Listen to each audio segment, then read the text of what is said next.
Hello friends, let us hope for a good day. Today's class is structure of Indian taxation system. Particularly, we are going to see constitutional provisions. I am Srimati from Dr. Ambedkar Global Law Institute, Tirupati. So, the taxes, whether anyone can impose a tax, but the taxes to be imposed only by the authority of law. That is given under Article 265 of Indian Constitution. So no tax shall be levied or collected in India except by the authority of law as sanctioned by the Constitution. So anyone cannot collect taxes.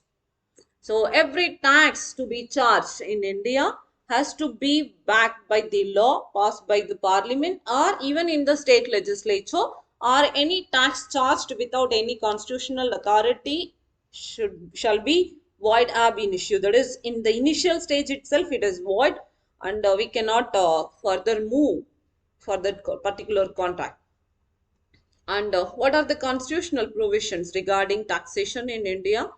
So the roots of every law in India lie in the constitution. So we have to understand the provisions of constitution is foremost to clear understanding of any law. So what are the provisions regarding taxation in India?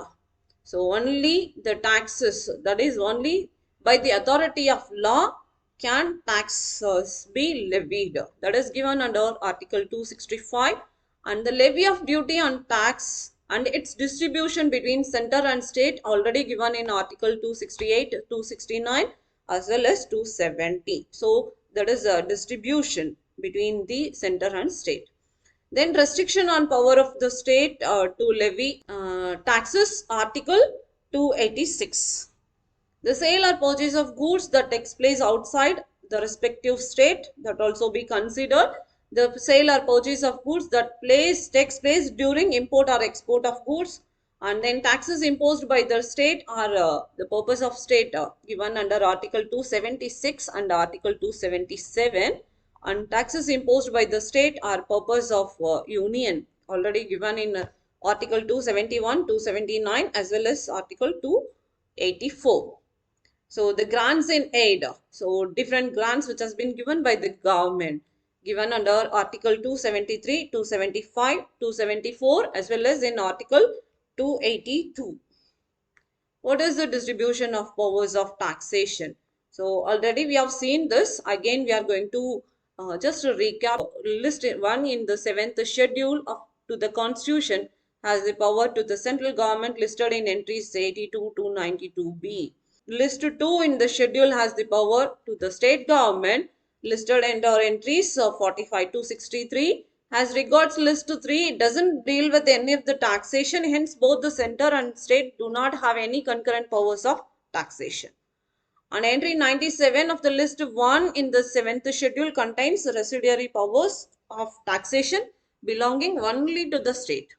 So what are the types of taxes in India? Let us come to the main part. Here we are having direct taxes as well as indirect taxes. So the two types of taxes, it's about one of the biggest and most successful tax reforms in India is GST, that is the goods and services tax, and assist comprehensive indirect tax, which helps in eliminating the following effect of tax as a whole. And the types of taxes in India, let us recollect the direct taxes we are going to see under the head of income tax and wealth tax. And next one is indirect taxes. Indirect taxes we are going to deal it for your syllabus GST, that is goods and services tax. What is direct tax? It's about tax imposed on a corporate units or individual people, whoever it is. And it's a type of tax that cannot be moved or accepted by anyone else. The burden should not be shifted to somebody. That is direct tax. So direct tax examples are wealth tax, income tax, gift tax, etc. And in the Ministry of Finance, the Central Board of Direct Taxes (CBDT) is a part of Revenue Department. This board has a twofold role and gives important ideas and significant inputs of planning and policies to be implemented regarding direct tax in India. So the management of direct taxes, which is done in the income tax department, is helped by the Central Board of Direct Taxes in doing so. What is the indirect taxes? So you know it clearly, that is indirectly imposed on public through the goods and services called the indirect taxes. So the government bodies collects taxes from people who sells goods and services. So when the good or product is sold in a state, then the sales tax is levied, and the rate is decided by the government, and it is called value added taxes before 2017. And the formulation of policies regarding duty collection, customs, excise duty, and service taxes are dealt by the Central Board of Excise and Customs.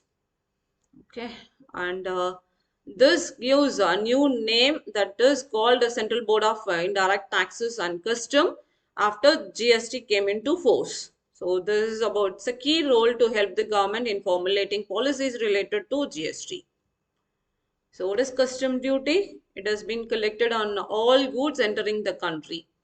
Okay, whether they are paid, whether it has been taxed and it is paid.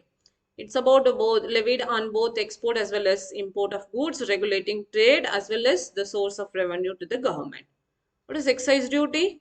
It is a commodity tax in the true sense as levied on the production of goods and not on its sales. Okay, at the time of production. So it is levied by the central government for alcohol, liquor, or narcotics, drugs. Unlike custom duty, this applies only to goods produced in India. So that is what we used to call it as CENVAT, that is Central Value Added Tax. And next one is services tax. See, this is also abolished now, and actually it is replaced by GST. Okay, previously it was for telephone services of telephone and share broking and general insurance, like now abolished and replaced as goods and services tax. Value added tax, again this tax was introduced because India's indirect tax structure was weak and create a quite a stir. So the value added tax has self monitoring. Now it's about, again it has been replaced, and GST has come into scene. And GST. So after GST came into force, the direct and indirect taxes were collected by the three bodies of the government until the 1st July 2017. So the various indirect taxes which were imposed by the central and state government incorporated by the GST. So both the central as well as state government collect indirect taxes through interstate supply of goods and services. Hope you understood. Until the next, it's bye from Srimati. Thank you. Stay tuned.